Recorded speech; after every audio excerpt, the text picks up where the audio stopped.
Jangan ngomong terjemahan kan sama saya. Bawa Di situ kasihmu tertulis jelas. Tidak boleh punya musuh. Ketika yang di sini. Kenapa kasih gila? Kenapa?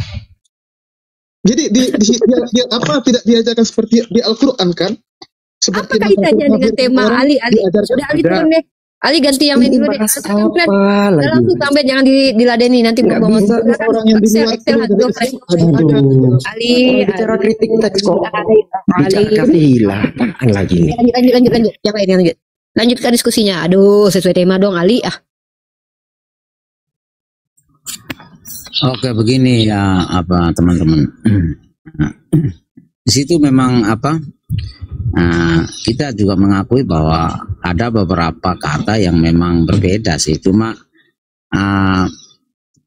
inti dari keseluruhannya itu memang itu berbicarakan tentang keselamatan itu aja. Jadi yang tadi yang ditampilkan Matius ayat berapa itu, ikutlah aku.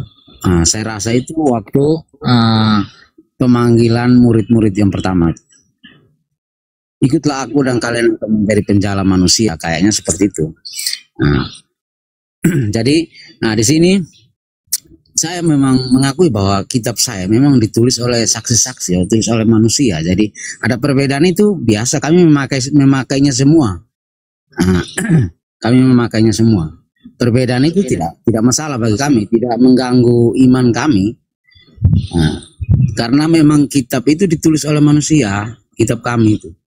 Tidak seperti kitab kalian yang katanya turun dari surga kan begitu.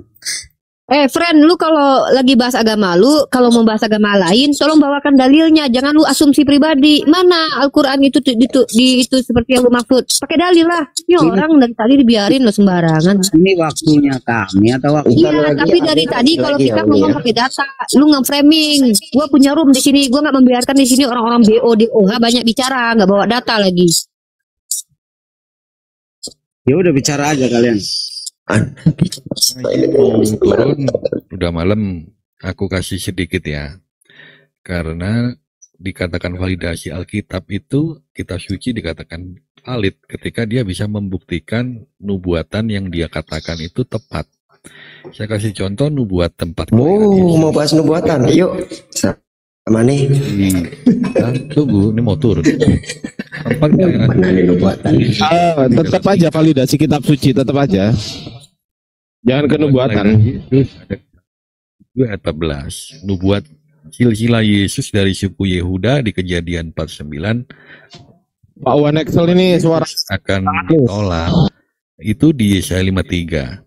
Nubuat pengkhianatan Yudas di Zakaria 11. Nubuat kematian Yesus di Yesaya 53 berapa?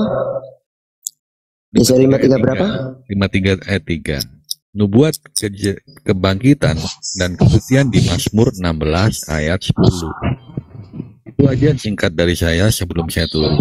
Itulah keaslian kevalidasi dari Alkitab, di mana yang memvalidasi bukanlah manusia, tetapi yang memvalidasi adalah Tuhan itu sendiri, di mana Alkitab itu mampu membuktikan perkataannya akan terjadi di masa yang akan datang. Itulah validasi yang paling valid daripada validasi manusia. Ya, kiranya nanti teman-teman bisa lanjut, karena besok saya mau bekerja, hari ini harus tidur. Terima kasih Uni Rifahos, Ardianta, dan teman-teman Muslim. Shalom temanku yang Kristen. Selamat malam. Oke. Ini kan kita diskusi kan. Jadi saya juga izinkan kami untuk bertanya juga. Oke, silakan. Kan dari tadi udah nanya, kita jawab. Dan tadi kan bahas Bible aja kan. Iya, silakan tanya Quran. Nah, begini, Al-Quran itu firman Allah. Nah, kalau memang firman Allah, isinya harus semuanya dari Allah. Nah, memang. Sedangkan di Al-Quran itu ya ada beberapa yang perkataan manusia, seperti ada Umay apa ya? Umay siapa? Umay Baru tahu ada umay di Quran. Ada perkataan Umay yang dikutip dan dimasukkan ke Quran. Siapa umay siapa? Di mana? Umay Berapa anak umay? siapa? Umay anak siapa? Baru tahu ada nama umay di Quran. Terus kedua, Ya gini nih, kalau nah, ada kesalahpahaman tentang ibundanya Yesus, sejarahnya di Quran. Kalau memang Quran dari Allah, harusnya tidak salah untuk menerangkan tentang kelahirannya, tentang silsilahnya. Di situ dikatakan bahwa ibunya bernama Maryam, pamannya bernama Harun dan Musa. Sedangkan kita tahu di pamannya ya ada paman. Musa dan Yesus itu jaraknya itu jauh sekali. Oke, tolong dijawab. Nah, mungkin teman saya mau nambahin pertanyaannya. Habis waktunya.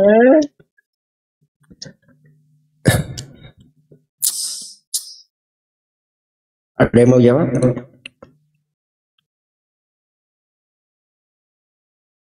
Halo, Unirifa, Bang Adiansa. Saya Bang Ben aja deh, soalnya saya masih nyari Umay itu. Ntar saya Oke. mencari Umay ya.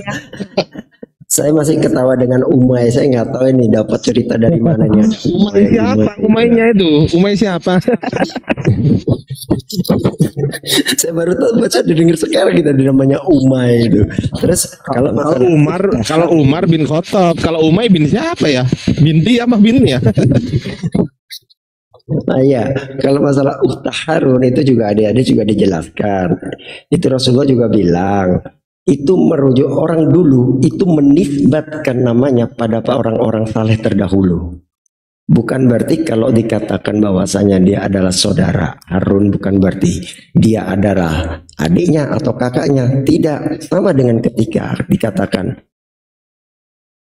Yesus adalah putra Daud. Apakah Yesus adalah kakaknya Salomo? Apakah adiknya Nathan? Tidak. Jadi kebiasaan orang Semitik zaman dulu, dia menisbatkan namanya itu pada orang-orang hebat, pada orang-orang alim. Jadi paham ya? Bukan berarti kalau dikatakan Ukhta Harun, bukan berarti dia adalah saudaranya Harun. Tidak. Saudara, maksudnya saudara Harun, saudara kandung Harun. Tidak. Sama dengan ketika dikatakan Yesus adalah putra Daud. Lanjut, Bang Adiansa, silakan. Lanjut aja, saya masuk bingung nyari Umay tadi loh.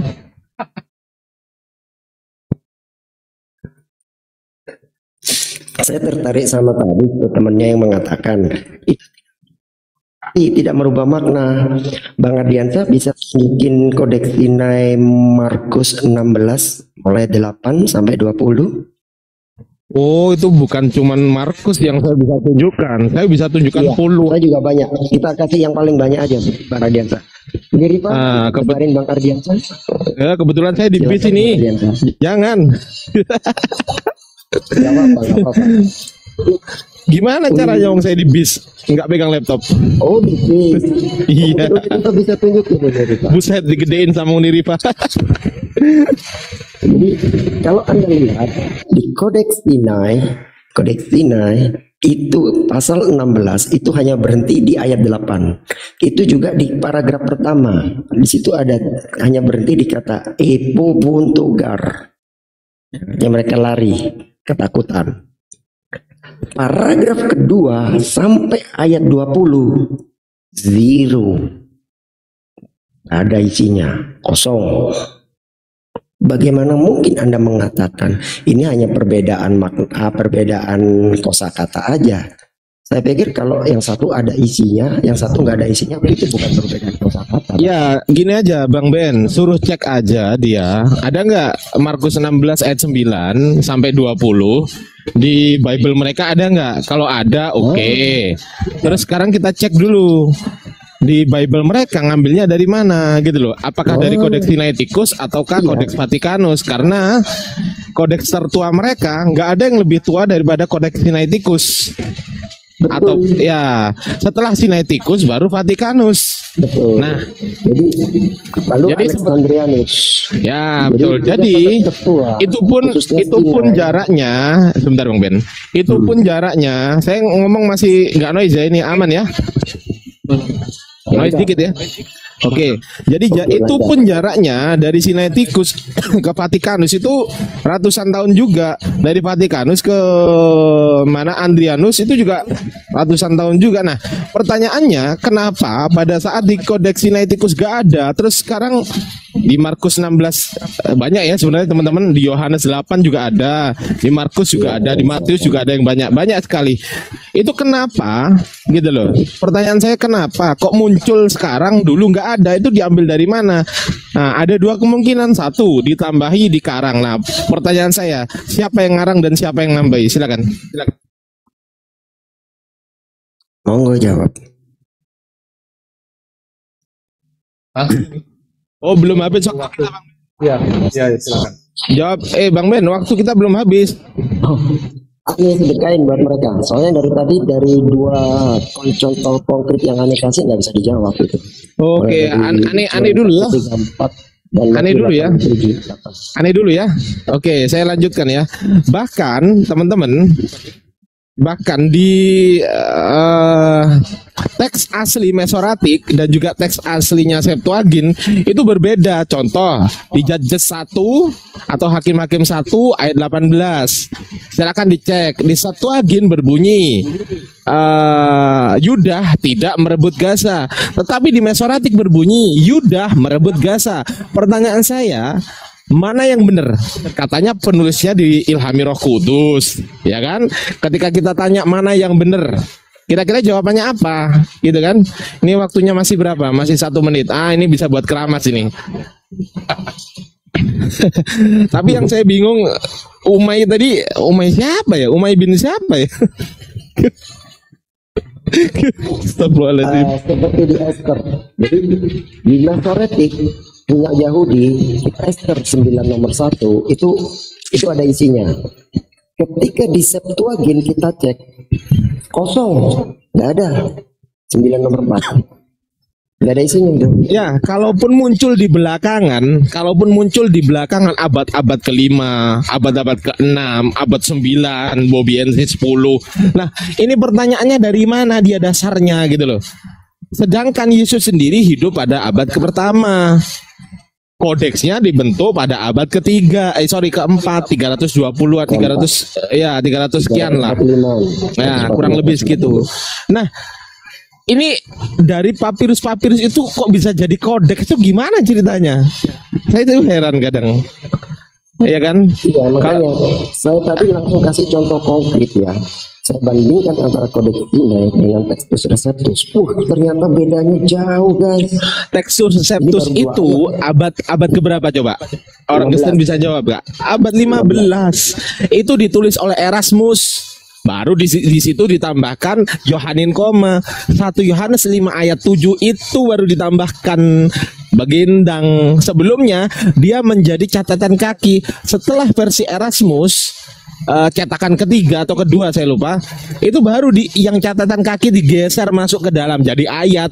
Ini kitab suci atau kitab tidak suci menurut Anda? Silakan dijawab. Oke, waktu saya ya. Jadi saya harus akui bahwa saya nggak siapin data, dan karena saya nggak tahu kok temanya kan ini kan tadi tiba-tiba. Saya pikir kan tadi saya juga udah bilang bahwa kemarin sempat diskusi sama Nandar tentang Muhammadiyim, sempat tentang Yesus menikah. Nah, kalau seperti itu saya cukup paham gitu ya, saya cukup paham. Nah, tapi saya coba untuk menjawab sepengetahuan saya ya. Mohon maaf kalau memang masih sangat terbatas karena ini memang belum pernah saya kulik sama sekali tentang hal ini ya. Oke. Jadi yang saya pernah baca adalah memang sebelum jadi kodeks itu kan ada papirus. Jadi kalau dibilang bahwa kodeks itu awalnya bukan kodeks awalnya, kan pasti papirus itu jadi awalnya. Nah, ada kemungkinan lagi karena papirus yang rusak sehingga tidak bisa tersalin dengan baik. Tetapi seperti yang tadi disebutkan di Markus pasal berapa tadi, 16 ya kalau tidak salah, sama di Matius pasal 28 itu yang tentang Tritunggal itu, baptislah dalam Bapa, Putra dan Roh Kudus, itu kan seringkali memang dipertanyakan sama teman-teman Muslim bahwa itu nggak ada tadinya, itu cuma tambahan kan begitu. Tapi ternyata bisa ditemukan tulisan-tulisan tentang hal itu juga oleh bapak-bapak gereja gitu. Kitab Didache juga menulis begitu tentang hal itu. Didache kan di abad 1, dan kemudian tulisan-tulisan bapak-bapak gereja di awal abad pertama sampai awal abad kedua itu juga bicara tentang Trinitas, juga ada tertulis juga dari potongan-potongan tulisan-tulisan mereka. Jadi kalau dibilang bahwa nggak ada sama sekali, kemungkinan ini sekali lagi saya kan nggak pegang data, jadi mohon maaf. Tapi kemungkinan itu karena kerusakan papirus, jadi mereka tidak bisa menyalin secara utuh di dalam kodeks. Itu menurut saya. Ini yang saya ketahui ya. Mohon maaf kalau misalnya. Jadi memang ini bukan bidang saya, jadi mohon maaf. Luar biasa Pak Pendeta, luar biasa atas kejujurannya ya. Saya salut atas kejujuran Pak Pendeta. Gini nih, ini yang bagus. Lanjut. Iya, yang kadang jadi masalah gini loh Pak Pendeta. Misalnya ya kayak Markus dulu Bang Ben. Kasih dulu aja. Ini masih anunya Kristen. Nanti kita dipikir ntar motong-motong. Ya, lanjut. Oke. Dan balik lagi, mohon maaf karena saya nggak pegang data, tapi saya ingat saya pernah nonton dari video dari Inyo Manis ya, Bapak siapa sih lupa namanya, Bapak Gracia Pelo itu waktu itu bongkar tentang bahwa ada perbedaan tulisan mushaf yang satu dengan mushaf yang lain. Terus kemudian saya pernah baca juga tentang adanya ayat-ayat yang tidak tertulis dalam Al-Quran, seperti ayat rajam dan menyusui pria dewasa, itu juga tidak tertulis dalam Al-Quran versi sekarang kan begitu, yang katanya dimakan sama kambing atau apa begitu.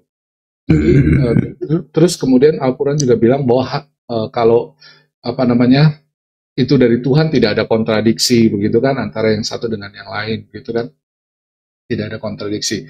Nah, mungkin sedikit kalau mungkin agak minta waktu sedikit, tadi saya mau menjelaskan tentang Maryam ya. Tadi ada disebut Maryam. Tadi dikatakan bahwa Nabi Muhammad sendiri mengatakan bahwa biasanya memang dikaitkan dengan orang-orang nabi-nabi sebelumnya begitu ya. Keras dong Pak. Pakai headset. Mana ini handphone saya? Ya, ini jelas. Apakah jelas? Sip. Ya. Jadi kalau menurut saya, Maryam itu bisa dikatakan kan saudara dari Harun.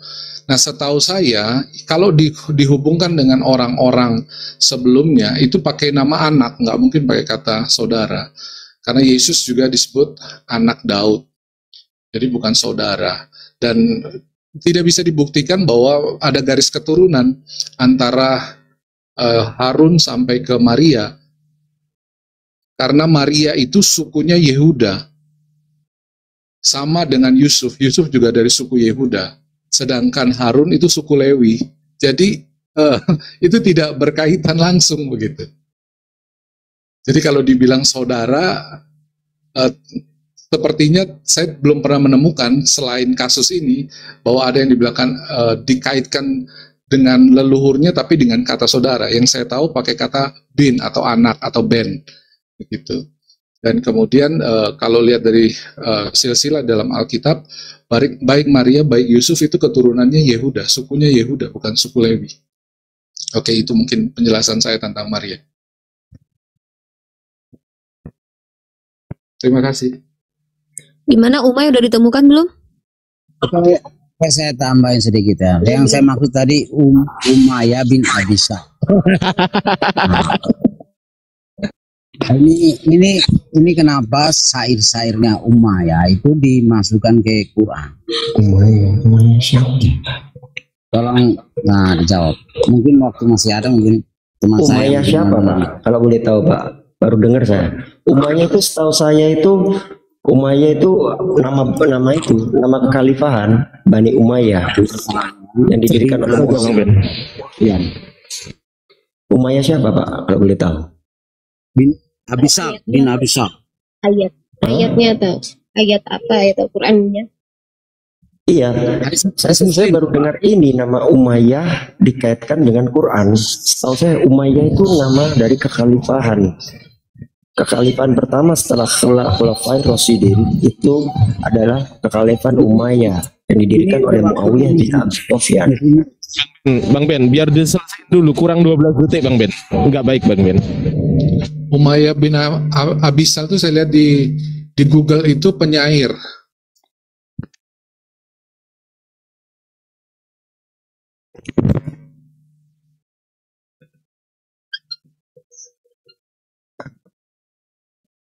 Oke, lanjut Bang Ben, Uni lanjut.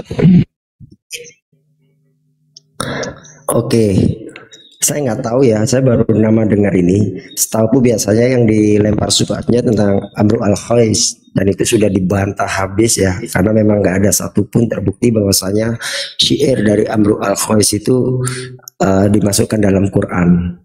Karena kalau kita lihat karyanya Amru al-Khais tidak satupun yang sama dengan apa yang tertulis dalam Quran. Ya, oke.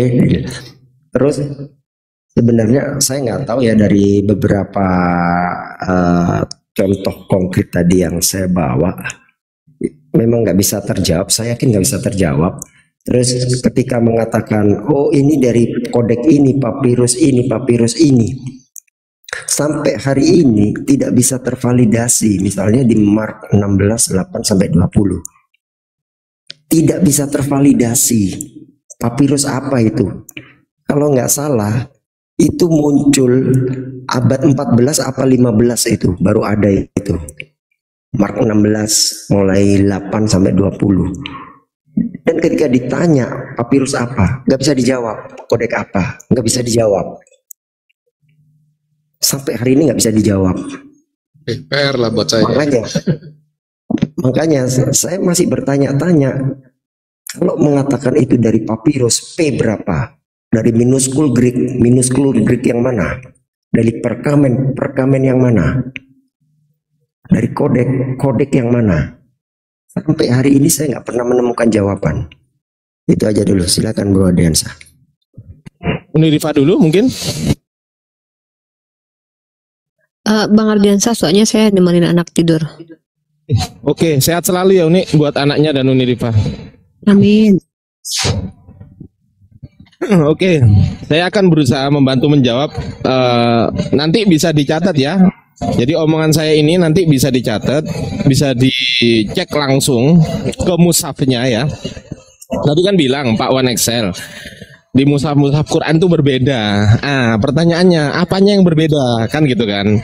Apakah yang berbeda itu apanya? Apakah dialektikanya yang berbeda atau maknanya yang berbeda? Kan macam-macam, Mbak.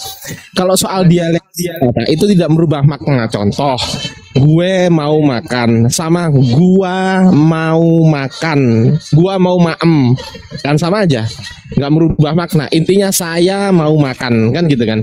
Sama. Tolong dicatat Pak, sama halnya di di Hafs ya, Hafs an Asim, silakan dicatat Hafs an Asim.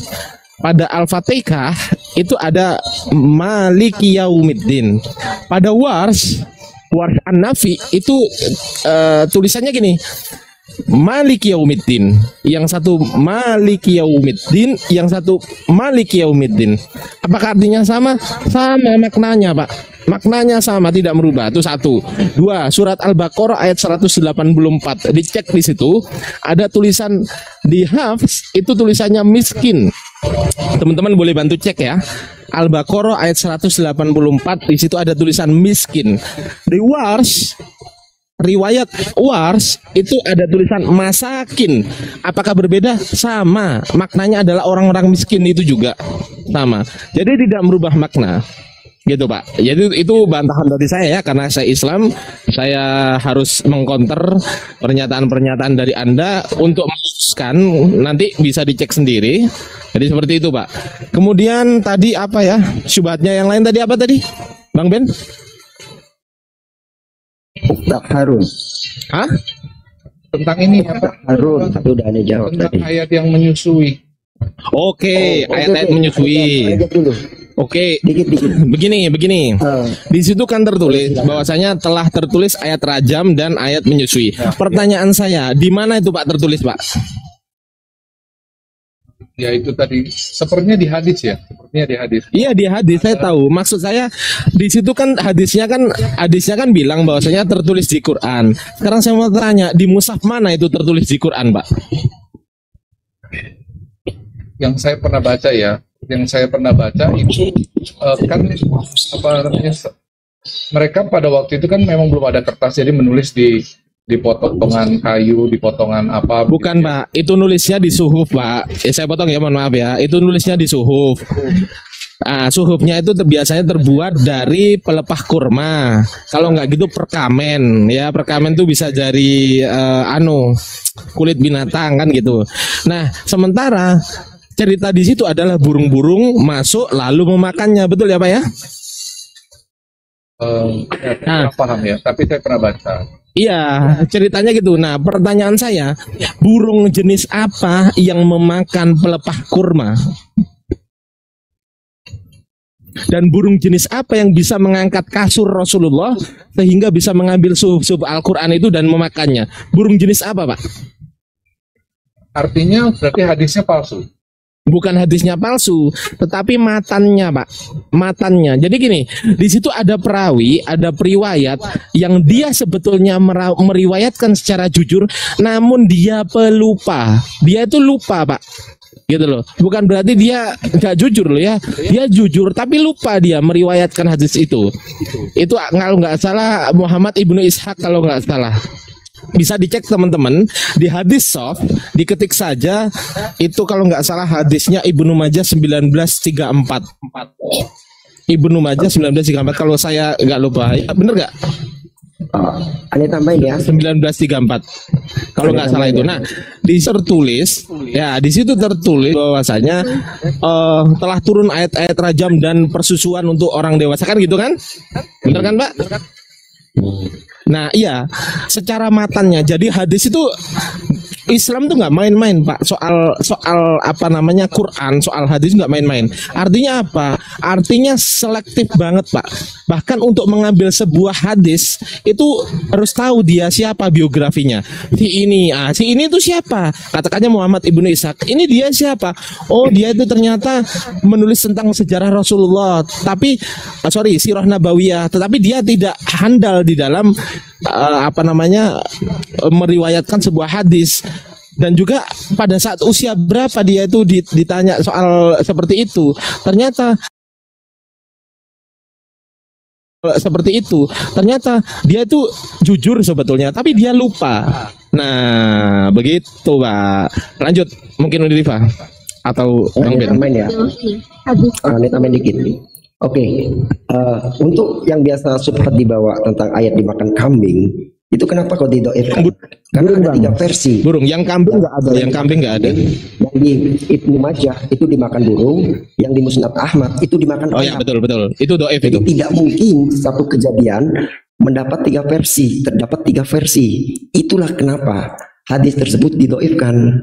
Terus ada juga tambah satu, mungkin yang sering terjadi adalah yang sering dibawa adalah tentang 72 bidadari. Ini mumpung yang ingat nih. Jadi kenapa hadis tentang 72 bidadari itu didoifkan? Di situ ada sanad yang bernama Nu'aiman bin Hamad. Nu'aiman bin Hamad ini adalah murid dari Bakia bin Walid. Nu'aiman bin Hamad ini adalah perawi hadis yang sering salah dalam meriwayatkan hadis. Karena itu hadis tentang 72 bidadari itu didoifkan. Jadi tolong jangan dibawa lagi ya hadis ini ya. Nanti anak ketampol. Kasihan Anda. Oke, clear. Ini pakai timer apa enggak? Pakai timer. Mana timernya ini? Yang tadi gimana bang? Yang tentang Maryam.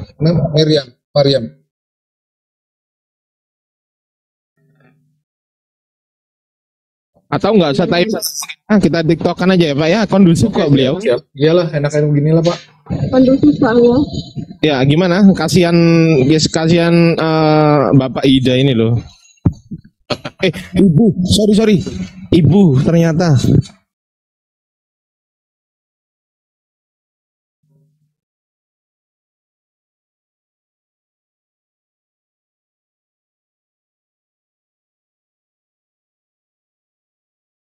Lanjut. Assalamualaikum.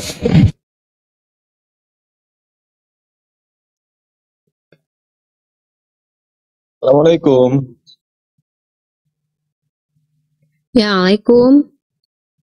Assalamualaikum. Ya, ini muslim non muslim ya? Orang Mabe. Muslim. Waalaikumsalam warahmatullahi wabarakatuh. Oh, tahu nih Reva kok nggak langsung dijawab.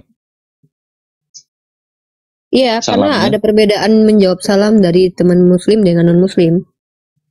Oh ya, mau nanya Uni Reva yang barusan tentang penyimpulan tentang Nuaiman itu kok hadis-hadisnya kok ditolak. Itu alasannya kenapa itu? Yang barusan yang menyabarkan itu siapa? Karena Nuaiman Ya. beberapa kali ini menurut para para ulama hadis ya. Dia termasuk beberapa kali orang yang salah dalam meriwayatkan hadis. Nah, Nuaiman bin Hamad yang merupakan murid dari Waqiyah bin Walid. iya benar. Terus yang bisa ditolak itu apa karena kecerdasannya? Apa karena kan begini. Hadis itu perawi itu bisa ditolak mungkin ada satu hal. Ada salah satunya pernah berbohong. Terus kecerdasannya tuh enggak ini sekedar nanya, enggak mau debat gitu. Itu kok bisa ditolak itu hadis yang dari Nuaiman, kalau dari Imam Bukhari kan memang sahih kan gitu. Nuaiman itu Setahu saya alasan dari para ulama hadis di situnya ya. karena ditemukan beberapa kali Nuaiman bin Hamad itu salah dalam, meskipun dia terkenal jujur, tapi Iya. dia sering melakukan kesalahan dalam periwayatan hadis. Oh, Itu alasan kenapa kok hadis tentang 72 bidadari itu ditolak oleh para ulama hadis. Bahkan setahu saya derajat tertinggi dari hadis tersebut hanya di, kalau nggak salah, Tirmizi ya, itu pun Hasan. Itu pun Hasan, nggak ada satupun yang menempatkan pada hadis sahih. Bang Ben. Andai pun hadis itu doif ya, tapi yang dikasih ke kita tuh bidadari loh. Ya emang Ya kan? saya mau bilang apa? Maka saya mau pelintir. Ya kan, Iya. sesuai yang saya paham. Betul Bang Ben. Enggak, maksudnya gini, kan sering tuh sama penghujat, oh kalian itu di sana bidadari kan gitu penghujat loh ya. Saya nggak ngomongin Pak Pendeta. Kalau Pak Pendeta baik orangnya. Nah, penghujat itu kan sering menghujat kita, katanya oh lu dapat bidadari.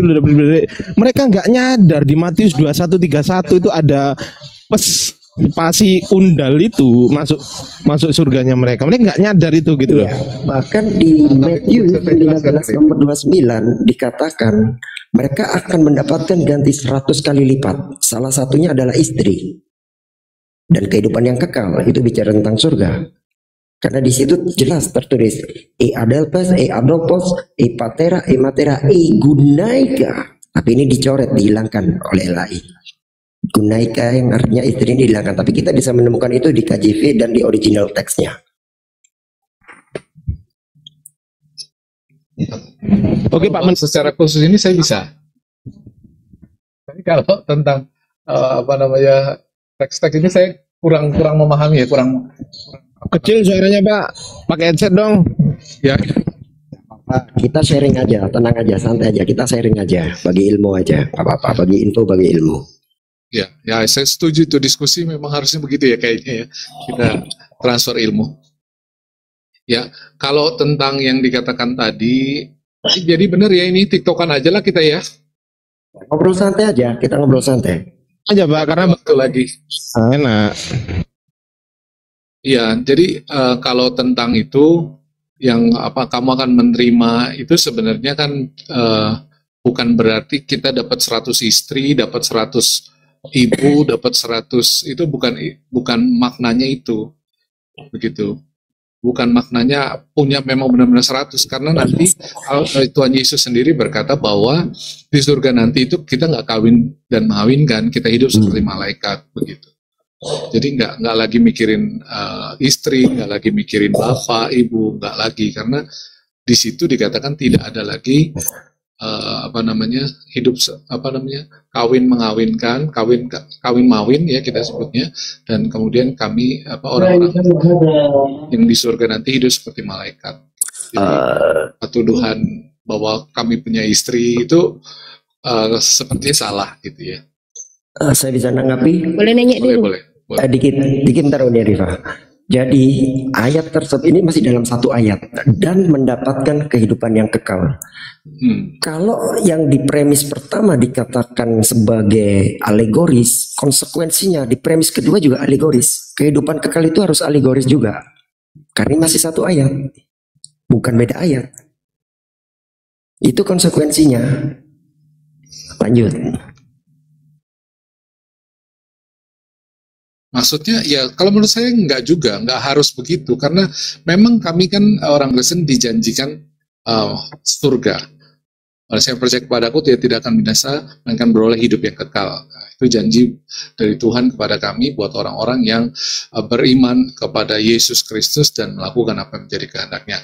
Nah, jadi ada janji itu, memang janji itu pasti gitu buat kami yang beriman kepada Yesus dan melakukan apa yang menjadi kehendaknya. Nah, tapi pengertian dapat 100 itu bukan benar-benar 100 begitu. Boleh nanya? Boleh ikutan nanya ke pendeta? Boleh, monggo. Oke.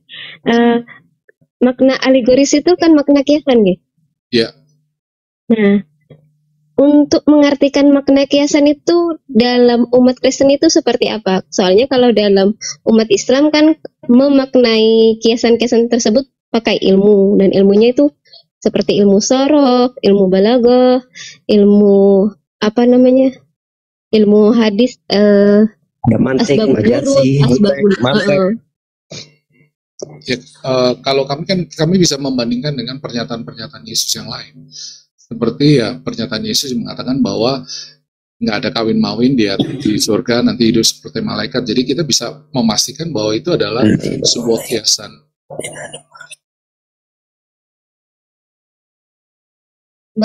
Terus yang mengartikan bahwa itu benar-benar, intinya setiap orang Kristen ya, orang Kristen itu panduannya itu ada nggak panduan untuk menerjemahkan kiasannya? Kitab kiasan. Memang ada beberapa, makanya kan kami harus, kalau mau benar-benar mau belajar, kita ada namanya hermeneutik. Hermeneutik itu kita harus tahu dulu latar belakang, sejarah, penulis, dan konteks kalimat begitu. Jadi kami harus belajar seperti itu. Jadi nggak bisa comot satu ayat keluar dari konteks gitu. Berarti kan ilmunya hermeneutik itu. Iya. Dan itu yang yang bisa menerjemahkan itu belajarnya harus ke siapa atau seperti apa? Hermeneutik memang dipelajari juga di STT sih. Gini Pak Pendeta, Anda bilang hidup seperti malaikat. Pertanyaan saya, apakah malaikat itu makan dan minum Pak Pendeta? Ya pokoknya hidup seperti malaikat. Ya, jadi Assalamualaikum warahmatullahi wabarakatuh. Maksudnya begini. Jadi apa yang dilakukan malaikat itu yang dilakukan juga oleh manusia yang nanti akan masuk surga begitu. Iya, pertanyaan saya, apakah malaikat itu juga makan dan minum di surga? Nggak ada ayatnya, jadi saya nggak bisa bilang. Gitu. Saya nggak bisa bilang bahwa nggak ada ayatnya malaikat Gabriel makan begitu, nggak ada. Jadi saya tidak bisa bilang dia makan atau tidak gitu. Karena nanti di surga berdasarkan Bible Anda masih makan dan minum. Yang itu perjamuan kawin itu ya. Bukan. Anda buka di Luke 22 nomor 30. Lukas 22.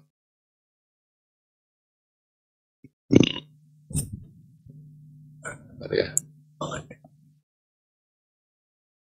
Lukas 22 ayat 30. ya, oke. Kamu benar-benar seperti malaikat. Setahu saya malaikat itu nggak butuh makan, nggak butuh minum, Pak. Kalau di kami nggak ada ayatnya. Nggak ada ayatnya yang mengatakan bahwa malaikat nggak makan, nggak minum. Oh, berarti seperti malaikat masih butuh makan dan minum ya? Bisa Oke jadi. lah, lanjutlah. Maaf Pak Pendeta. Katanya barusan katanya Pak Pendeta nanti di surga disiapkan adalah seratusan istri atau bidadari. Apa betul Bapak Pendeta? Justru tadi saya menyanggah. Tadi menyanggah bahwa itu cuma kiasan.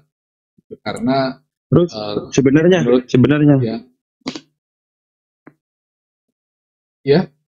sebenarnya gimana? Sebenarnya ya Tuhan cuma menjanjikan upah kepada orang-orang yang ini kan bicara tentang seorang yang menerima upah ini berupa kan sukacita sih sebenarnya. Bicara tentang sukacita yang menerima, tapi digambarkan seperti enggak upah berupa apa? Kan biar jelas umatnya gitu. Artinya kan ada ketertarikan gitu. Soalnya kan umat kan tujuannya ke surga. Berupa ya, upah berarti apa upahnya begitu?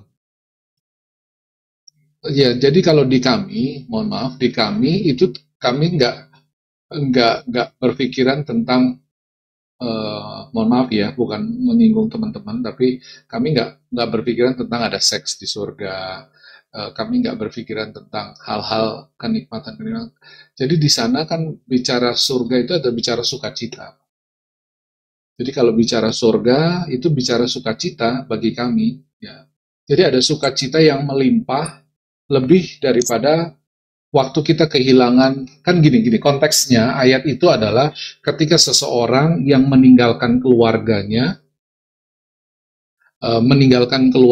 dan ikut Yesus. Jadi meninggalkan ayahnya, meninggal ibunya, bahkan meninggalkan istrinya demi mengikut Yesus. Nah, terus kemudian akhirnya Yesus berkata bahwa kamu nanti akan mendapatkan yang lebih daripada itu. Maksudnya seperti itu. Itu kiasannya bahwa kamu akan dapat 100 kali lipat begitu. Tapi berarti kehidupan di surga sama dong sama kehidupan yang sekarang begitu.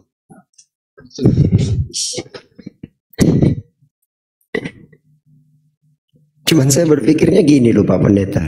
Ya. Kalau itu dianggap sebagai alegori, sedangkan di situ satu ayat terdapat kehidupan kekal. Jangan-jangan kehidupan kekal ini juga alegoris gitu loh, karena itu masih satu ayat. Dan kau akan mendapatkan kehidupan kekal, itu satu ayat loh itu Mas Ian. Ini jangan-jangan janji kehidupan kekal ini hanya kiasan ini, jangan-jangan ini. Lanjut. Ya nggak apa-apa, silakan aja. Maksudnya kan silakan pandangan dari teman-teman juga boleh, nggak apa-apa. Tapi yang kami yakini itu adalah kiasan. Sedangkan kalau janji surga itu bukan cuma tertulis di ayat itu kan, ada beberapa ayat-ayat lain yang menggambarkan tentang memang orang-orang yang mau percaya kepada Yesus sebagai Tuhan dan Juru Selamat dan mengikuti perintahnya. Itu adalah orang-orang yang akan mendapat kehidupan kekal di surga. Jadi bukan cuma satu ayat itu saja yang mengatakan bahwa ada surga. Berarti kalau di surga itu ada sukacita, berarti kehidupan di surga sama halnya yang kehidupan yang sekarang dong, nggak ada perubahan sama sekali kalau begitu kan? Arah logikanya kan ke situ, Pak Pendeta. Ya, di saat gimana ya? Maksudnya kan dikatakan bahwa manusia akan hidup seperti malaikat di surga. Dan di sana yang terutama adalah menyembah Tuhan, gitu. Menyembah Raja di atas segala raja, menyembah Bapa begitu. Jadi di sana nggak lagi mikirin hal-hal buat ketika masuk surga. Yang terutama dan yang paling utama sukacita terbesar adalah ketika berada dalam hadirat Tuhan, memuliakan nama Tuhan. Kan dari tadi kan Pak Pendeta ini menyanggah bahwa di surga itu semuanya kan banyak yang bilang bahwa di surga itu akan menyiapkan berapa istri kan gitu. Sama pendeta disanggah takutnya pembicaraan itu akan beralur panjang dengan berarti di surga itu tempatnya bercocok tanam kan begitu, takutnya sampai ke situ. Akhirnya sama Pak Pendeta itu disanggah dengan ucapan itu. Akhirnya Pak Pendeta memberi penjelasan bahwa di surga itu adalah tempatnya sukacita. Kalau tempatnya sukacita artinya tidak jauh beda dong sama kehidupan sekarang. Artinya di surga itu kayak sama halnya di dunia ini gitu. Ada ini, ada itu kan begitu. Ada permasalahan begitu. Sedangkan di surga itu tidak ada permasalahan. Adalah tempat yang paling tinggi dan tempat yang paling enak di situ. Kok masih ada sukacita kan begitu. Logikanya kan ke situ. Justru yang ada sukacita, saya nggak pernah sebutkan tadi ada permasalahan kan? Adanya sukacita berarti kan ada permasalahan di situ. Nggak harus juga.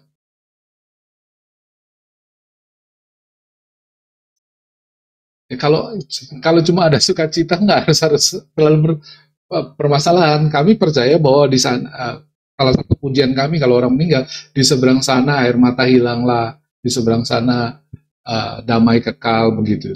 Itu yang kami percaya. Jadi bukan di sana memang udah nggak ada masalah. Jadi Tuhan mau bilang bahwa kalau kamu ikut aku menjanjikan kehidupan kekal di surga dan kamu akan mengalami kedamaian sejati di sana, ada sukacita sejati di sana. Gitu. Iya. Mau tanya ada lagi enggak? dong, Kok. Oh ya silakan Mbak Hida.